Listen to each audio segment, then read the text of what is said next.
बिस्मिल्लाहिर्रहमानिर्रहीम। अस्सलाम वालेकुम। A1 टीवी के न्यूज़ स्टूडियो से मैं हूं अदील मुमताज़। शामिल करेंगे न्यूज़ हेडलाइंस। नून लीग और पीटीआई एक ही सिक्के के दो रुख हैं।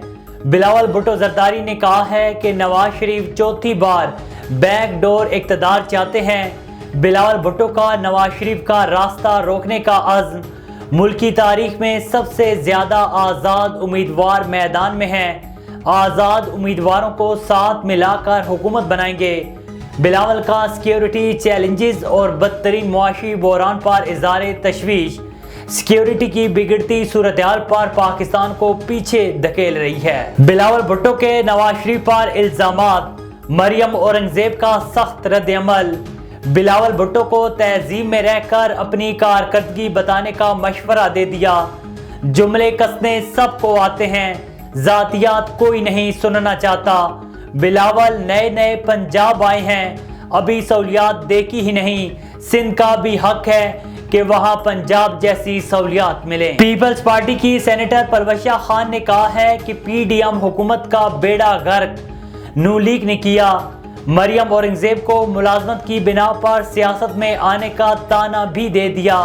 याद दिलाया कि जब मरियम नवाज पर बुरा वक्त आया था तो बिलावल बाय निकले थे।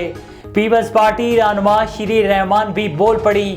कहा तकदीर बदलना चाहते हैं तो नौजवान क़यादत का इंतखाब करें। बिलावल अशराफिया की नहीं अवाम की हुकूमत चाहते हैं। बावर कराया कि 30 लाख घर इंतखाबी नारा नहीं बल्कि हकीकी मंसूबा है। चौधरी परवेज इलाही ने इलेक्शन लड़ने के लिए सुप्रीम कोर्ट से रुजू कर लिया।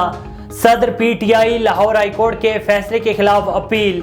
लाहौर हाई कोर्ट का 13 जनवरी का फैसला कलअदम करार देने की इस्तदा। और चौधरी बरादरान घर में सियासी सरगर्मियों से गुरेज पर मुत्तफिक। चौधरी शुजात की एहलिया बोली कि चौधरी शुजात चाहते हैं कि परवेज इलाही पीटीआई छोड़ दें। चौधरी शुजात अपनी रिटायरमेंट और सियासत बच्चों के सपुर्द करने के ख्वाहां। परवेज इलाही वाजे कर चुके हैं कि वो पीटीआई नहीं छोड़ेंगे। मेरे कागजाते नामजदगी मुस्तरद कराने की बहुत कोशिशें की गईं। हेडलाइंस आपने जानी है। A1 टीवी के न्यूज़ स्टूडियो से फिलहाल इतना ही। मज़ीद खबर और अपडेट्स के लिए देखते रहिए A1 टीवी। A1 टीवी, सब पे नजर, अंदर की खबर।